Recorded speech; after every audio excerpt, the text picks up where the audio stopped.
तो फाइन दोस्तों, आप सभी को जिस वीडियो का इंतजार था, जिस वीडियो के लिए आप सभी को बहुत से कमेंट आए थे, फाइन वीडियो आ चुकी है। जी हाँ, तो यहाँ पर हम बात करने वाले कक्षा 12वीं का आपका जो फसल उत्पादन का आपका जो 7 मार्च 2025 को आपका जो पेपर होने वाला है, फसल उत्पादन का आपका जो वार्षिक का जो पेपर होने वाला है, उसमें आपको कौन कौन से क्वेश्चन पढ़ के आना है, उसकी कंप्लीट जानकारी मैं आपको यहाँ पर बताने वाला हूँ। तो वीडियो बहुत ही इंपॉर्टेंट है। अगर आपने इस वीडियो को देख लिया तो आपके जो फसल उत्पादन के पेपर में आपको तबाही मचाने से कोई नहीं रोक सकता है। तो वीडियो बहुत ही इंपॉर्टेंट है, इसलिए वीडियो में तो बने रहेगा। लेकिन वीडियो में आगे बढ़ने से पहले मैं आपको बताता हूँ कि ये पार्ट 2 वीडियो है। अगर आपने पार्ट 1 वीडियो नहीं देखी है तो जरूर देखिएगा। इससे पहले मैं आपको 1 से लेकर 10 तक के चैप्टर के जो इंपॉर्टेंट क्वेश्चन है वो बता चुका हूँ, और इस वीडियो में आपको मैं 11 से लेकर 20 तक के जो इंपॉर्टेंट क्वेश्चन है वो बताने वाला हूँ। तो अगर आपने पार्ट 1 वीडियो नहीं देखी है तो जरूर देखिएगा। पार्ट 1 वीडियो की लिंक आपको डिस्क्रिप्शन में मिल जाएगी, या आप चैनल पर जाकर देख सकती हो। तो आइए बिना टाइम वेस्ट किए मैं आपको यहाँ पर क्वेश्चन बताने वाला हूँ कि बताता हूँ कि आपको यहाँ पर फसल उत्पादन का कोई 7 मार्च को जो पेपर होने वाला है उसमें आपको क्या क्या पढ़ना है। तो वीडियो में आगे बढ़ने से पहले अगर अभी तक आपने इस वीडियो को लाइक नहीं किया तो वीडियो को लाइक कीजिएगा, और चैनल को सब्सक्राइब नहीं किया तो चैनल को सब्सक्राइब कर लीजिएगा, जिससे मैं आपको कृषि विज्ञान के पेपर की भी तैयारी करा सकूँ। ठीक है, तो आइए मैं आपको यहाँ पर क्वेश्चन बताता हूँ, आप इन क्वेश्चनों को नोट कीजिएगा और वीडियो को शेयर जरूर कीजिएगा। ठीक, तो यहाँ पर आपका जो 11वां चैप्टर है हरियाली, इसमें आपको जो पहला क्वेश्चन आपको तैयार करना है आदर्श मतलब उत्तम नियोजित हरियाली की आपको यहाँ पर प्रमुख विशेषता आपको याद करना है। तो यहाँ पर आप देख सकते हो आदर्श हरियाली की जो विशेषता है क्या है। एक आदर्श हरियाली में निम्नलिखित विशेषताएं होनी चाहिए। पहला है हरियाली अत्यंत सुंदर लगती हो तथा गद्दे का रूप धारण किए हो। ठीक है, तो यहाँ पर जो आपको पूछ सकता है कि हरियाली की आपको यहाँ पर विशेषता बताए, तो आपको यहाँ पर हरियाली की मैं आपको कितनी 2 विशेषता बता रहा हूँ। 2 नंबर का क्वेश्चन है, जरूर याद कीजिएगा। हरियाली अत्यंत सुंदर लगती हो तथा गद्दे का रूप धारण किए हो, और दूसरा नंगे पैर हरियाली पर चलने पर उसमें चुभन नहीं होनी चाहिए, अर्थात वो मुलायम हो। ठीक है, कहने का मतलब है कि हरियाली मुलायम होनी चाहिए। ठीक है, उसके बाद आपको यहाँ पर नेक्स्ट क्वेश्चन आपको तैयार करना है, मतलब इसी यहाँ पर हरियाली की विशेषता है जैसे कि 2 बता चुका हूँ। उसके बाद तीसरी क्या है, हरियाली की कटिंग करने के बाद वो शीघ्र ही वृद्धि करके चारों ओर फैल जाए। हरियाली में खरपतवार नहीं होनी चाहिए। हरियाली के अंदर खाली स्थान नहीं होना चाहिए। हरियाली की घास ऐसी होनी चाहिए जिस पर गर्मी, शीत तथा रोगों का कोई प्रभाव ना पड़े, अर्थात वो सदा एक जैसी लगे। ठीक है, तो यहाँ पर आप हरियाली की विशेषता आप नोट कर सकते हो। उसके बाद आपको यहाँ पर नेक्स्ट क्वेश्चन तैयार करना है कि हरियाली लगाने के उद्देश्य क्या है, इसके उद्देश्य क्या है, इसका महत्व क्या है, इसका लाभ क्या हो। अगर आपको पूछे हरियाली लगाने के लाभ लिखिए, हरियाली लगाने के उद्देश्य लिखिए, हरियाली लगाने के महत्व लिखिए, तो आपको यही आंसर लिखकर आना है। तो आप देख सकते हो हरियाली लगाने के प्रमुख उद्देश्य क्या है। पहला, उद्यान की शोभा बढ़ाने के लिए। ठीक है, दूसरा, खेल के लिए मैदान बनाने के लिए। तीसरा, मनोरंजन एवं आनंद की अनुभूति के लिए, और चौथा है पार्कों एवं वानस्पतिक उद्यान के लिए। अब आप ही बताइए कि इतने सरल से आपको मैं समझा रहा हूं कि अगर आपने इस बार इसको एक बार पढ़ लोगे तो आपको याद होगा या नहीं होगा। बहुत ही सरल क्वेश्चन है, और बहुत ही यहाँ पर उसके साथ सरल सरल मैं आपको आंसर बता रहा हूँ। ठीक है, तो वीडियो को लाइक करना तो बनता है। उसके बाद तीसरा क्या, हरियाली मतलब जैसे कि लोन विकसित करने के लिए घास को चयन करते समय ध्यान देने योग्य बिंदुओं का उल्लेख कीजिए। तो यहाँ पर आप देख सकते हो कौन से बिंदु है। घास अधिक व अति शीघ्र फैलने वाली हो, और घास पूरे साल हरी होने वाली हो। तो यहाँ पर आप देख सकते हो 6 नोट कर लो। ठीक है, घास में किसी भी प्रकार की दुर्गंध ना आए। ठीक है, उसके बाद आपको यहाँ पर हरियाली की परिभाषा तथा लगाने की 2 विधि बताना है। तो हरियाली क्या होती है, तो अलंकृत उद्यान में घास से घिरा हुआ क्षेत्र हरियाली कहलाता है। ठीक है, उसके बाद यहाँ पर इसको लगाने की विधियाँ बताई गई है। तो पहली विधि क्या है, बीज द्वारा। ठीक है, और दूसरी है टुकड़ों का लेप करना। ठीक है, नोट करो। उसके बाद आपको यहाँ पर डिबलिंग एवं आपको ट्रिपिंग में अंतर याद करना है, और मोस्ट इंपॉर्टेंट क्वेश्चन है डिबलिंग एवं ट्रिपिंग में अंतर। आप देख सकते हो इसमें घास के तनों को जड़ सही समान दूरी पर रोपा जाता है। तो आप इसमें 2 अंतर यहाँ पर नोट करो फटाफट। ठीक है, उसके बाद आपको यहाँ पर जो 12वां चैप्टर है पोष संरक्षण की विधियाँ, उसमें जो पहला क्वेश्चन आपको तैयार करना है लैंगिक प्रसारण जैसे कि बीज प्रवर्धन तथा वानस्पतिक प्रसारण में कोई 4 अंतर। अब यहाँ पर मैं आपको लैंगिक प्रसारण तथा वानस्पतिक प्रसारण में जो अंतर बताऊंगा, अगर आपने यहाँ पर इसको अंतर याद कर लिया, मतलब आप यहाँ पर लैंगिक प्रवर्धन की आपको विशेषता भी याद हो जाएगी, और अलैंगिक प्रवर्धन की विशेषता भी याद हो जाएगा, अंतर भी याद हो जाएगा, विशेषता भी याद हो जाएगी। ठीक है, किसी भी 2 चीज़ों की वजह अगर आप अंतर बताते हो तो उनकी विशेषताओं के आधार पर तो बताते हो। तो अगर आप इन बीच के अंतर याद कर लोगे तो आपको विशेषता भी याद हो जाएगी। ठीक है, नोट कर लो।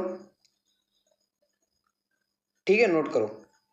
उसके बाद आपको यहाँ पर कर्तन तथा दाब कलम में अंतर याद करना मोस्ट इंपॉर्टेंट क्वेश्चन है, मोस्ट इंपॉर्टेंट क्वेश्चन है। ठीक है, कि आपको कर्तन तथा दाब में आपको जो अंतर याद करना है। ठीक है, तो आप देख सकते हो कर्तन तथा दाब कलम में अगर आप इसे अंतर याद कर लोगे, और यही अगर आप अंतर याद कर लोगे तो विशेषता भी आपको याद हो जाएगी, जैसे कि अभी को पहले बताया मैंने, तो याद कर लो। ठीक है, उसके बाद आपको इंचार्जिंग तथा ग्राफ्टिंग में अंतर लिखिए।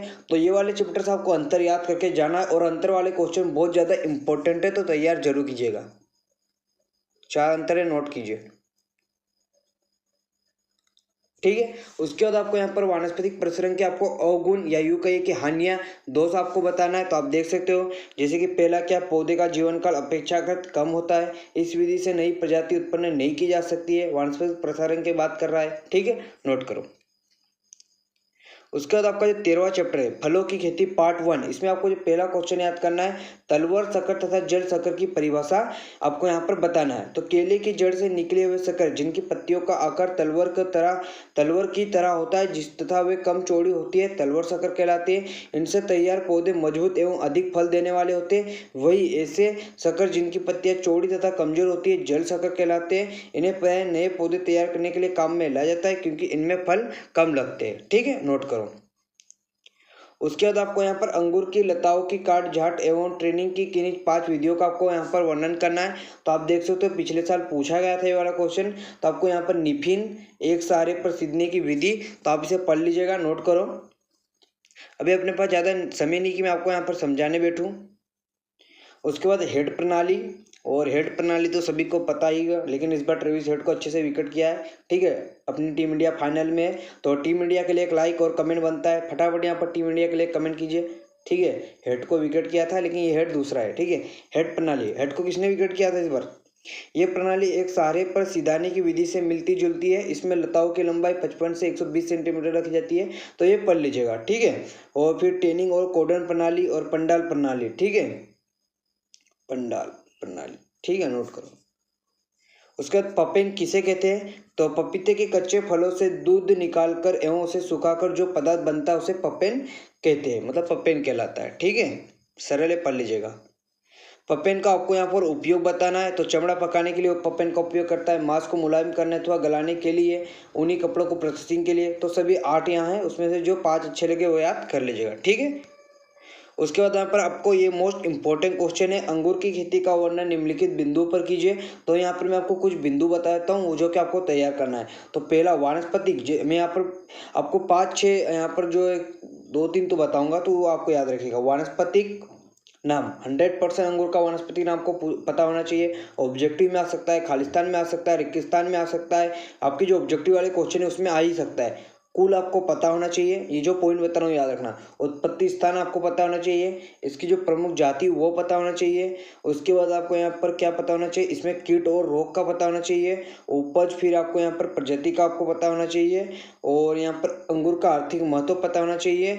और फिर यहाँ पर जो है बाकी पॉइंट एक बार पढ़ सकते हो। तो अंगूर का वानस्पतिक नाम क्या होता है? विटिस विनिफेरा, फटाफट यहाँ पर कमेंट करो। कुल की बात करें तो व्हाइट टेसी। इसका उत्पत्ति स्थान क्या है? इसका उत्पत्ति स्थान रूस का जो ओर्मुनिया क्षेत्र है उसमें अंगूर पाया जाता है, ठीक है। इसका जो प्रमुख जातियाँ यहाँ पर बताई गई, अच्छे से यहाँ पर मैंने आपके नोट्स बनाए, तो ज़्यादा आपको भटकने की जरूरत नहीं है, बस यहाँ पर पढ़ो इसको, ठीक है। ये फूलने और फलने का समय आपको पता होना चाहिए, और ये कौन से मतलब यहाँ पर क्या, ठीक है, नोट करो। उसी प्रकार आपको यहाँ पर केले की खेती का वानस्पतिक नाम पता होना चाहिए, क्या नाम है? तो आप यहाँ पर देख सकते हो, इसका जो वानस्पतिक नाम क्या है? मूसा सेपिएंटम, और जो कुल है कुल म्यूनसी, ठीक है, नोट करो, तो नोट करो, ठीक है। मैं आपको बताते जाता हूँ, थोड़ी देर रुकता हूँ, नोट करते जाइएगा। उत्पत्ति स्थान की बात करते हैं, मलाया प्रदेश तथा पूर्वी द्वीप में माने जाते हैं, नोट करो।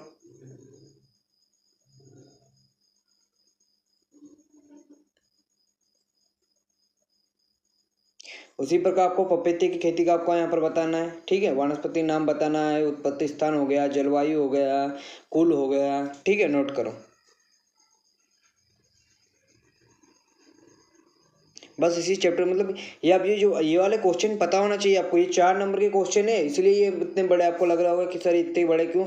तो ये 4 नंबर के क्वेश्चन है, तो 4 नंबर के क्वेश्चन में लिखना तो पड़ेगा भाई, ठीक है। अगर आपने सरल नोट्स बनाए तो उसमें भी आप देख सकते हो, ऐसा नहीं कि ये मैं आपको बता रहा हूँ वही याद करना है। आपके पास नोट्स है, आपके पास बुक है, वही इसमें सभी पॉइंट थोड़ी याद करना है, मैंने आपको बता दिया कौन सा याद करना है। अब आपका जो फलों की खेती है, आपका जो इसमें आपको देखना है आम की खेती, तो आम की खेती का वर्णन भी आपको वानस्पतिक नाम, आपका वानस्पतिक नाम मेंजिफेरा इंडिका सभी को पता है। कुल आपको पता होना चाहिए एनाकॉर्डिसी, इसकी जलवायु पता होना चाहिए। उसके बाद आपको यहाँ पर क्या याद कर लेना चाहिए, इसका कीट याद कर लीजिएगा, रोग एवं रोकथाम याद कर लीजिएगा, उपज याद कर लीजिएगा, महत्व याद कर लीजिएगा, प्रमुख किस्में याद कर लीजिएगा। किस्में देख लीजिएगा इसका, ठीक है। आम की जो किस्में है वो देख लीजिएगा, ठीक है। आम की जो किस्में है वो देख लीजिएगा, इसमें पूरे आंसर नहीं दिए गए।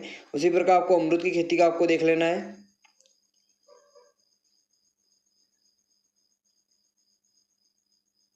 आंवला की खेती का देख लेना है।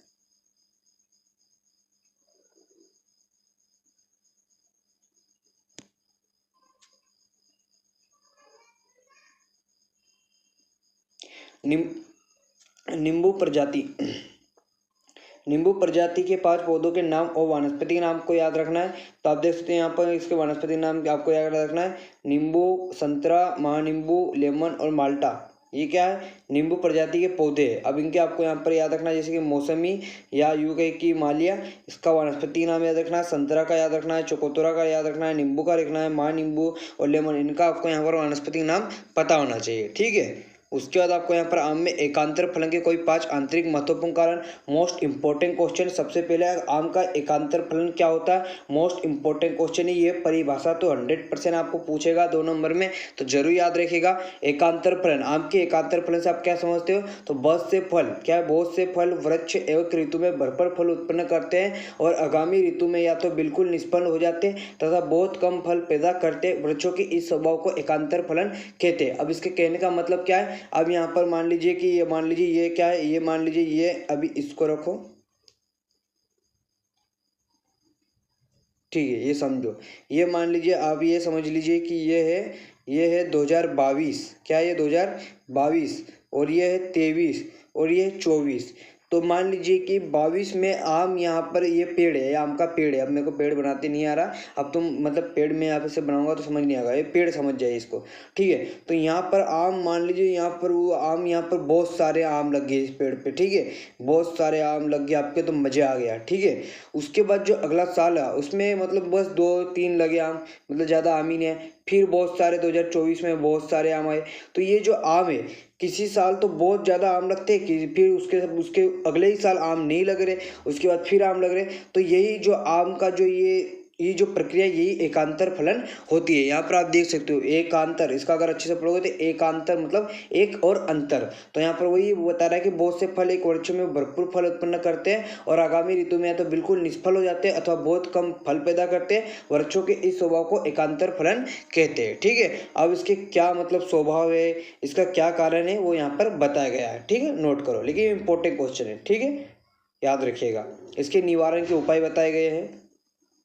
उसके बाद आपको यहाँ पर नींबू का वानस्पतिक नाम एवं कुल बताना होना चाहिए। तो नींबू का जो वानस्पतिक नाम है सिट्रस, और उसका जो कुल है क्या है, रोटेसी, सिट्रस ओरेनेटिफोलिया, ठीक है, नोट करो।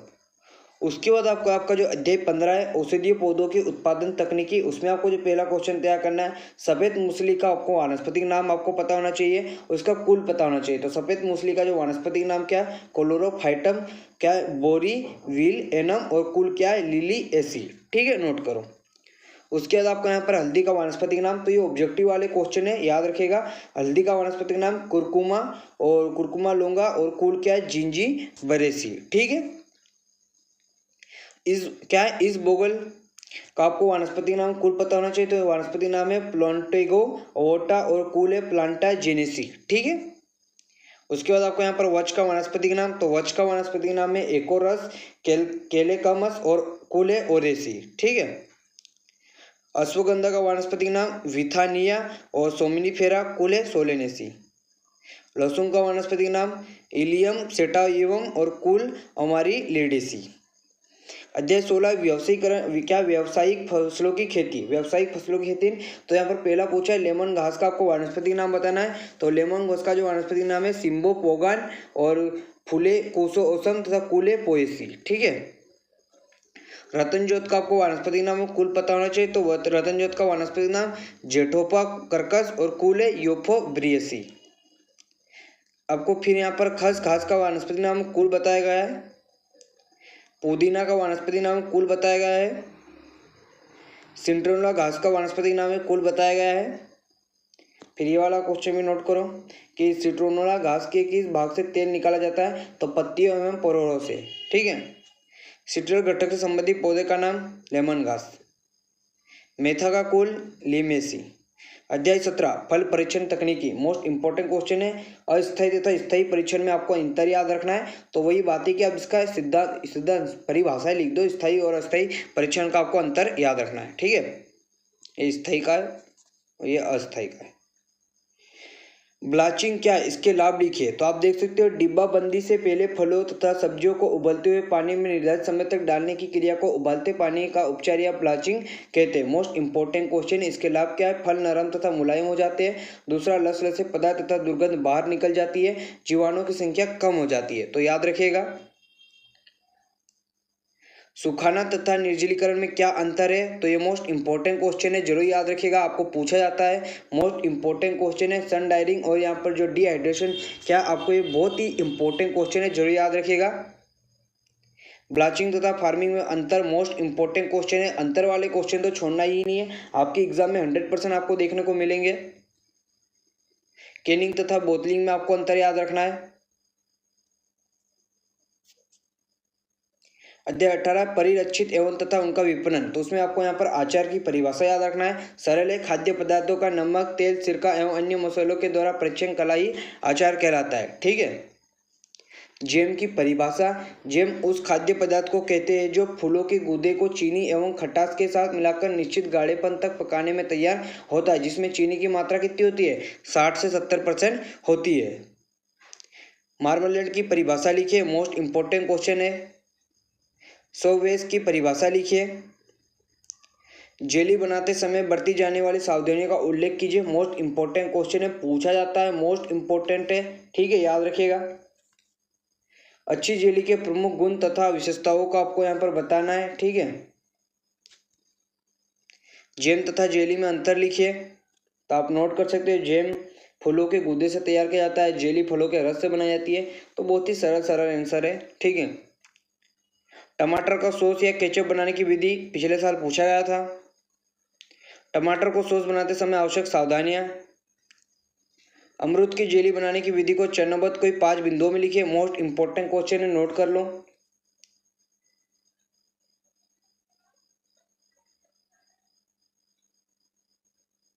अध्याय 19 कृषि अर्थशास्त्र, मोस्ट इंपॉर्टेंट क्वेश्चन है। सहकारिता से आप क्या समझते हो, इसका महत्व लिखिए, मोस्ट इंपॉर्टेंट क्वेश्चन है। आप देख सकते हो सहकारिता, एटी हेरिक के अनुसार सहकारिता उन व्यक्तियों का कार्य है जो शुभेच्छा पूर्वक संयुक्त होकर अपनी शक्ति, प्रसाधनों अथवा दोनों का उपयोग पारस्परिक प्रबंध के अंतर्गत निजी लाभ या हानि के लिए करते हैं। ठीक है। अब इसका सिद्धांत भी पूछा जाता है, इसका महत्व तो पूछा हीगा। सहकारिता सामाजिक गुणों के विकास में सहायक है, ये सामाजिक व्यवस्था को मजबूत करने में सहायक है। देखो, सहकारिता वाला क्वेश्चन मोस्ट इंपॉर्टेंट क्वेश्चन है, जरूर तैयार कीजिएगा दोस्तों। ठीक है। सहकारिता के सिद्धांत मोस्ट इंपॉर्टेंट क्वेश्चन, इसी कोई एग्जाम नहीं है जिसमें ये पूछता नहीं। और अभी आपका जो प्री बोर्ड की अर्धवार्षिक का जो पेपर हुआ था उसमें आपको यही पूछ लिया था कि सहकारिता एक खालिस्तान है, तो सहकारिता एक ऐच्छिक संगठन है। तो ये सिद्धांत जरूर याद कीजिएगा, मोस्ट इंपॉर्टेंट क्वेश्चन है। मोस्ट इंपॉर्टेंट लगा दो क्या स्टार, समझ जाओगे, मोस्ट इंपॉर्टेंट क्वेश्चन। ठीक है, नोट कीजिएगा। कृषि अर्थशास्त्र से आप क्या समझते हैं, कृषि अर्थशास्त्र का महत्व बताना है, तो आपको पता होना चाहिए कृषि अर्थशास्त्र क्या है। प्राथमिक कृषि साख समितियों के उद्देश्य लिखिए, तो इंपॉर्टेंट क्वेश्चन है।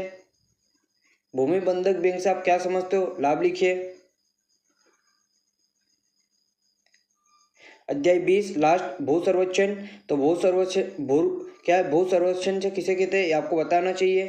ठीक है, नोट कर लो, लास्ट चैप्टर नोट कर लो आप सभी आंसर।